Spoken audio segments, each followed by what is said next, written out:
Welcome everybody to another Horizon Scan, where we talk about interesting topics in the world of business and particularly tech-enabled businesses. And today, talking to Ivor Saunders, who's founder and CEO of the AccessIT group of companies.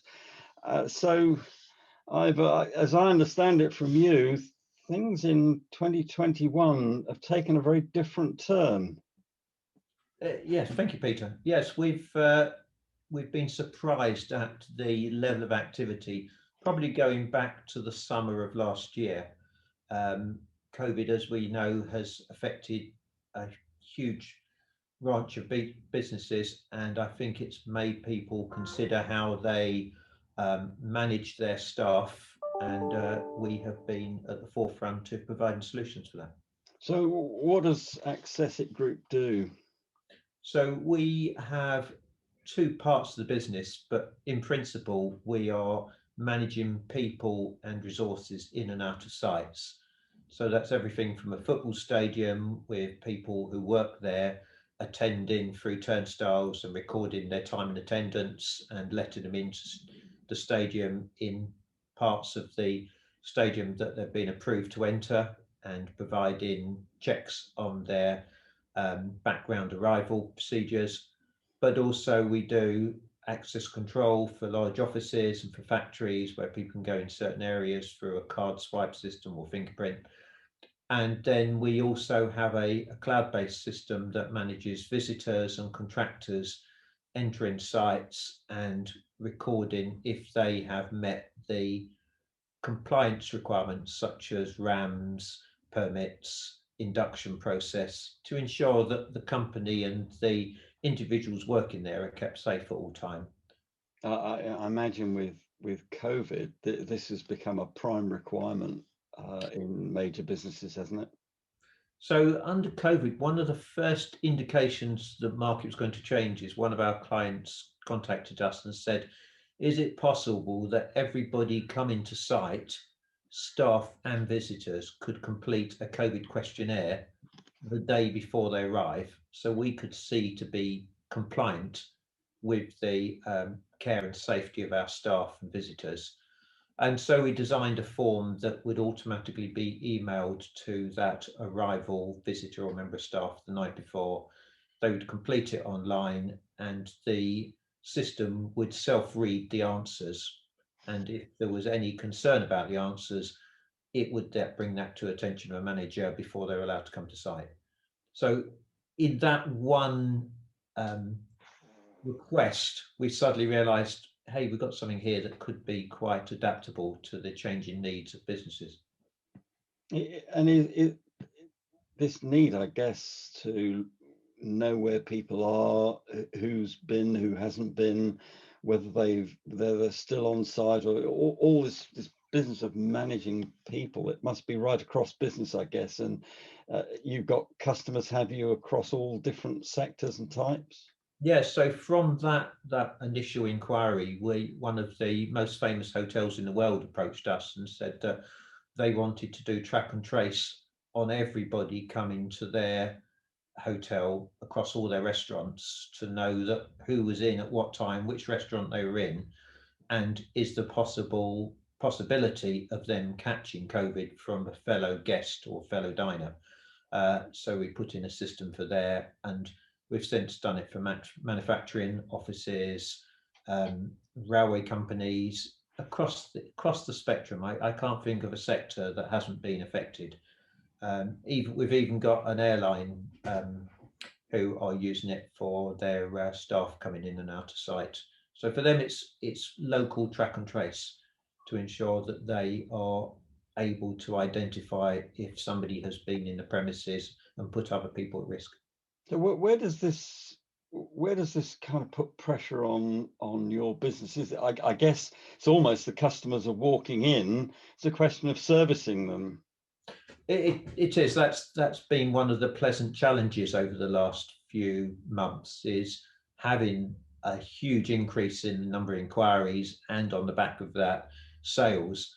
And just how do we grow the business to not let our normal customer or our previous customers see any shortfall in their service, but also manage the new ones coming in, and the product development and the testing of new products to meet all that.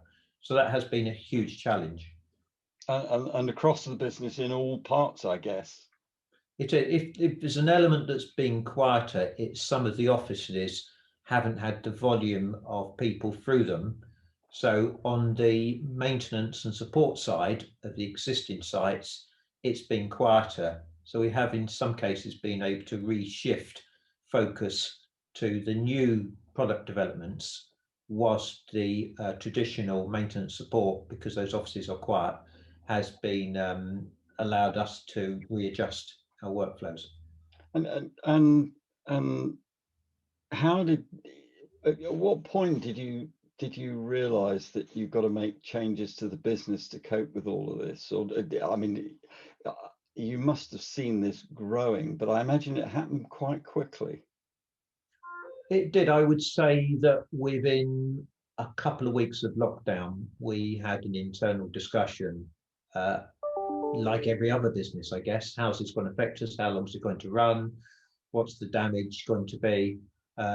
We did furlough some staff initially to see if that would help keep our cost to a minimum. We would be determined to see this through as a profitable business, not least because if we stay profitable but our competition don't, immediately we've got a competitive advantage coming out of this. But I would think within a couple of weeks, we had started to think about how our products would need to be developed and evolve to meet the changing needs. Clearly, this wasn't a passing fad. This is something that was going to be here for a long while. So you got product and the changes to product, but you also got the need to process leads, take them through the sales process, do all the demos and all that kind of stuff, I imagine. And then you've got deploying products, deploying the service out to people, training. You must have got a surge of demand across the business. How did you set about dealing with that? So one of the first things, and one of the benefits of COVID is, instead of me spending hours and hours per week in a car or on a train going to see sites because they demanded I came and did a presentation in person, everybody immediately said, no, we'll set up a Zoom call or do a Teams call. So I was able to do probably 3 or 4 times the normal number of demonstrations per week because I was doing them at my desk rather than out on the road. So that was a huge advantage.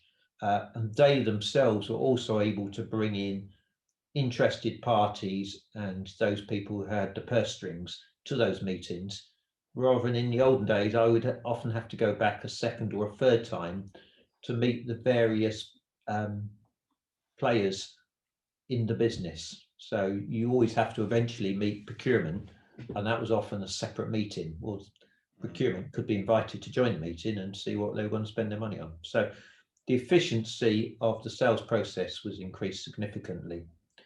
The other thing we looked at was the flexibility of our workforce, and we decided to try and use pay by the hour to get a flexible cost base established. So never quite sure how long this growth would continue.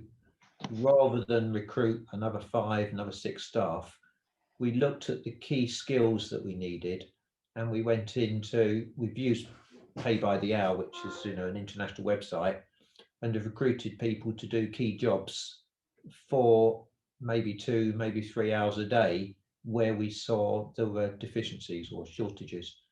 So for instance, we've got a tester who's based in the Midlands, and she's now doing all our cloud testing on a flexible working arrangement. She doesn't come into the office, everything's sent to her. We have online discussions, she tests, she provides the information back to us, and we look to then release.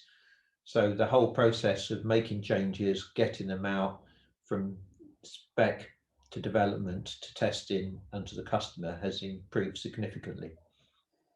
And what about the areas of the business that you haven't been able to bring in flexible people like that, or does that apply across the board? Have you been able to do that everywhere? We've had brought in one more full-time member of staff, but everywhere else we've tried to have a flexible workforce. So we've increased the number of distributors we've got. Those are people who are selling our products on our behalf. We look to give them a good margin, train them up, and then they themselves are our sales force. We were dealing with one today who had done a sell into a college for us. And that saved a lot of time. Into the first time we met the client is when we got the sale, and then we're doing the actual installation. So that has helped us. Also on the installation side, as I mentioned, we do access control installation. That side of the business has been extremely busy because people want to control who's coming to their site. And we've built up a network of preferred installers who are trained and incentivized and encouraged to sell our solution because of service and range of products that we're able to provide. That has meant we've seen a growth in the number of sites we can install and manage at, using a network across the country of preferred installers. Our turnover is 3 times what it was a year ago. We've only increasing our staffing by half a person. Wow, that's really good. And have you been able to take your full-time employees with you? Have they embraced that as a new way of working? They have, yes. I would say 100%. We've also got 3 of our staff are on part-time, so we've offered flexible contracts for those that want to. And that as a recruitment policy is deliberate. We look to take on people that we work with their hours in mind as well as ours, and that's worked for us. So all the time we're trying to find ways to be super flexible and responsive to the needs of the business. So you really see this as not as a new way of working rather than just dealing with the present situation. Yes, I mean, in business, you never know what's going to happen tomorrow, as we've all seen. But at the moment, as we sit here this afternoon, I see that this is a way to grow the business safely and securely, not losing sight of the underlying determination to remain profitable at all times. How do you manage this range of flexible workers across, some of whom you may not have met, and because you're always trying to maintain quality, budget, and timescale? Yeah, and you've hit one of the areas that perhaps we are weakest at, which is managing multiple sites with multiple needs all at once. We are trying to address that with another recruit, which we look to do sometime in the not too distant future. That may be a part-time role again, but somebody to manage the projects. But also we're looking to technology. We've been looking at the market to see what interactive tools we can use to ensure that the client is fully aware of the process and what they can do to ensure that it's smooth installation as well as what we can do. And the number of projects we've done, the biggest failing in any project is a lack of communication. So somebody doesn't know that this needs to be done and they arrive at site and something's not ready, or the client didn't realise we were coming at that time, and the person in IT who we need to see to is on another job, etc., etc. So we are trialing a piece of software that will allow us to openly share the project with the client and work with them in ensuring there's better communication. So then, to summarise, this has been a very good move to have made, and it's enabled you to be responsive without giving yourself extra baggage that is difficult to manage down the line. Yeah. there were some things to learn, as with any new way of working, I guess. Have you got any other insights as to where it's been easier than you expected or harder than you expected? I do think we've been fortunate. We've been in a sector that has really come to its fore in the crisis. You know, whatever efforts you make if you're in the hospitality industry, this was going to be a bad 12 months. But we've been fortunate to be in a sector that has seen growth. It's not just us, others. I think our strength has been what I'd call intellectual independence. Because it's our own product set, and we work independently of any of the other main manufacturers, we've been able to look at the problems that our customers are presenting to us and quickly find solutions, build a spec, test them and deliver them in a way that the customers have really appreciated and led to more and more business. So I think that intellectual independence is a key thing for us. We're not tied into shareholders or bank borrowing or anything that would restrict us deciding the right way to take the business. That sounds like that's a key mantra for you. I think it has been, yeah. Yeah, and how do you see the next year, 18 months playing out? Do you feel you've got a grip on the situation, give or take? Yeah, the area we touched on about managing our projects, I think that is something that we can further improve on. And the other area that we're really keen to is we've gone into mobile touch and enter technology, and we have some very interesting products coming out this summer. I think we need to really read hard what's happening in the market and make sure that we're in the VHS, not the Betamax boat, as we head off into the next couple of years. Yeah, yeah, and that's the trick, isn't it? That's that's where the insight comes. And mind you, of course, both VHS and Betamax are things of the past. They're both gone now. I could probably look for a better scenario. Spotify versus Sony headsets. Absolutely. Do you have any other pearls of wisdom that occur to you, having ridden this tiger so far? I think that being profitable is, it's something I've mentioned several times on this call, but I think if you're profitable, you own the decision-making process and you can make better decisions. If you lose the profitability and therefore you're having to borrow or sell assets to cover the gap, I think you lose some of the ability to make right decisions. Decisions become short-term rather than long-term and not necessarily the best interest of the business. So for us, it's always been about remaining profitable. And meeting customer expectations, I guess. Have you found that this outsourcing way of working has made that more difficult? No, because we've always remained that our team are the customer interface. So the flexible workforce is pretty much in the back in terms of supporting us. So like the testing, providing legal documentation, providing marketing, all of those things are done behind the scenes. The relationships, which are key to our business, are still very much through our frontline team.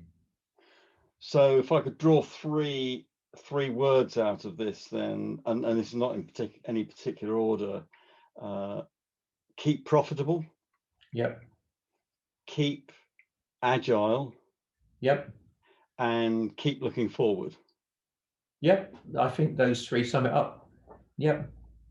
Ivor, thank you very much for your time today. I'm sure you've got 1,000,001 people clamoring to buy your product, which is a great position to be in. Absolutely great. And maybe we can get together in a few months' time and see how it's been going once your products in the summer have come on stream, and we can talk again. Excellent. Okay. Well, thank you very much for inviting me to one of these sessions. I've enjoyed talking to you. Thanks a lot, Ivor.